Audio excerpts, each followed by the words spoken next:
안녕하세요. 가락동 365 시청자 여러분. 여러분의 금요일의 식탁을 책임지는 셰프 에드워드 권입니다. 농부이자 유통 전문가 강용입니다. 사실 이 재료는 저한테는 굉장히 친숙한 재료입니다.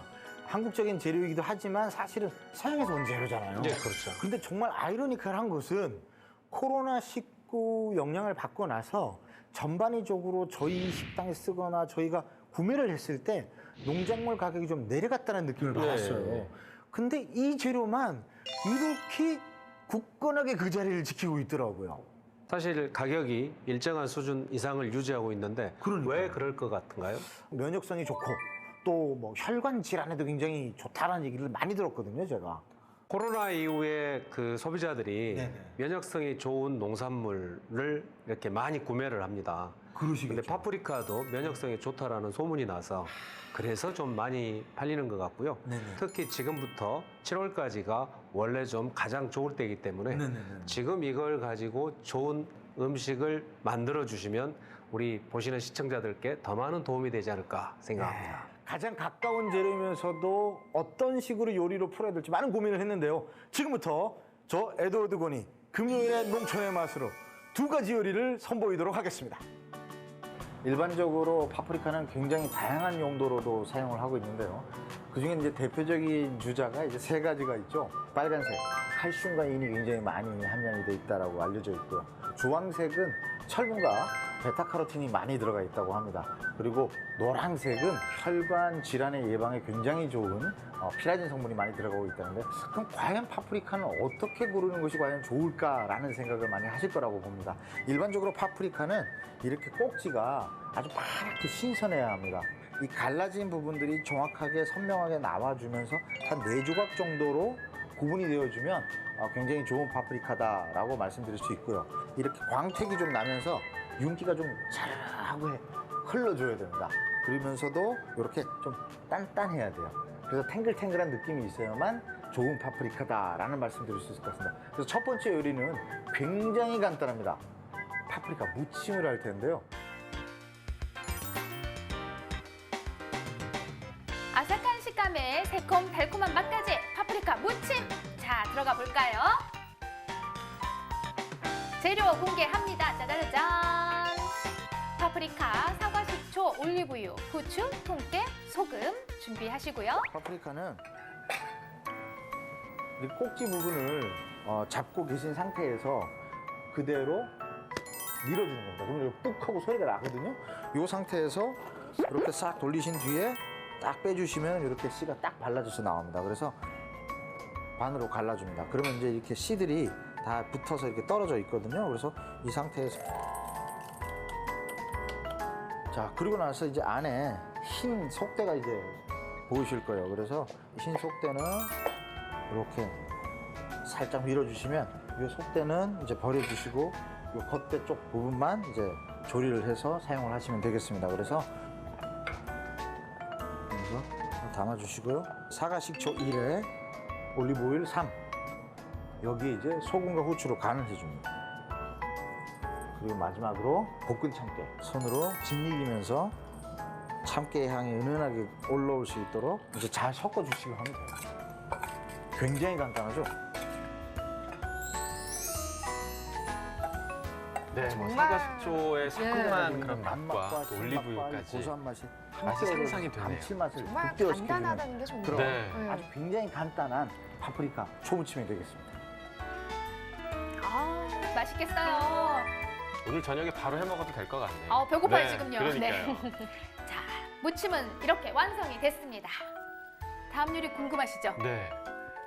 역시 우리네 밥상은 그래도 생선이라든가 고기가 올라와야 되지 않을까. 그래서 준비한 요리가 바로 돼지고기 파프리카 볶음입니다, 여러분. 담백한 돼지고기와 파프리카가 만났으니 자, 어떤 요리가 완성될까요? 재료부터 공개합니다. 파프리카에 돼지고기 등심 준비해 주시고요. 양파, 마늘, 굴소스, 설탕, 후추, 쪽파 준비합니다. A의 성분이 많이 들어가 있는데요. 육류와 기름과 함께 조리를 하면 비타민 A의 섭취를 인체가 받아들이는 효과를 훨씬 더 극대화시킬 수 있다고 하네요. 달궈진 팬에 우선 조리용 기름을 살짝 둘러주시고 돼지고기를 먼저 넣어주세요. 여기에 다진 양파, 그다음에 다진 마늘 들어가고요.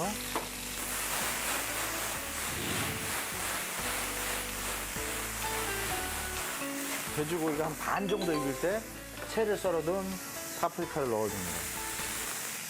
이때 주의하실 부분은 파프리카 자체는 생으로도 섭취를 하기 때문에 식감을 최대한 살릴 수 있는 조리적 시간이 필요합니다. 그래서 결과론적으로 말씀드리자면 조리가 굉장히 빨리 끝나야 된다는 거죠. 그래서 어느 정도 볶여지면 굴소스를 물이 조금만 들어갑니다. 그리고 마지막으로 후추 한 꼬집 정도가 딱 들어가면 조리가 완성이 되는 겁니다.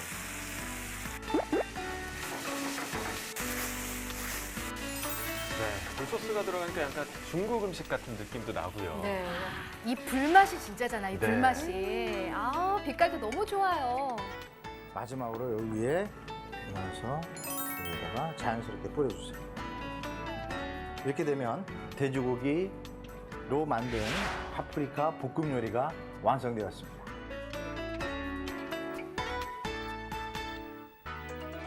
네, 밥이랑 같이 먹으면 너무 맛있겠네요, 그죠? 아, 저기다 그냥 밥 한 공기만 딱 넣어가지고. 그러니까요. 네. 이경환 캐스트가 좋아할 제가 요리예요. 요리 맞아요. 잘 모르겠습니다. 항상 긴장되는 시간인데 이 요리는 파프리카 초무침입니다. 그리고 이 요리는 돼지고기와 함께 파프리카 볶음인데 먼저 초무침을 드시고 그리고 볶음 요리를 드셔보시면 어떨까? 아까부터 많이 기다리고 있었습니다. 네, 한번 드셔보시죠.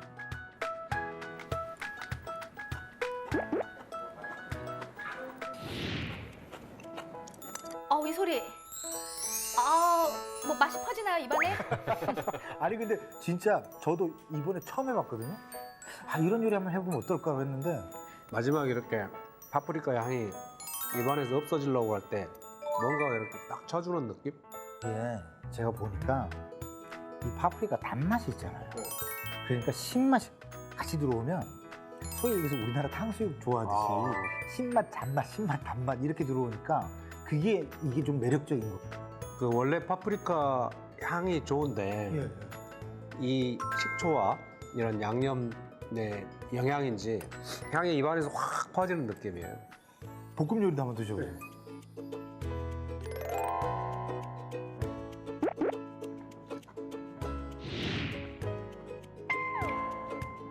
중화풍이라고 그러셨잖아요. 중화풍보다 귀화한 한국인 같아요. 서양 사람이 귀화해서 한국 사람보다 더 한국인인 것 같은. 파프리카가 원래 동양에서 재배한 것 같은 느낌이 들어요. 이걸 먹으니까. 우리 남의 것도 우리 거다 시키는. 그럼요. 전 세계의 한국화. 좋죠. 남의 것도 우리 것이요. 제가 사실은 파프리카 요리를 하면서 조금 궁금한 게 있었어요. 우리가 보통 보면 피망이라고 불려지는 친구가 있고 파프리카라고 불려지는 친구가 있어요.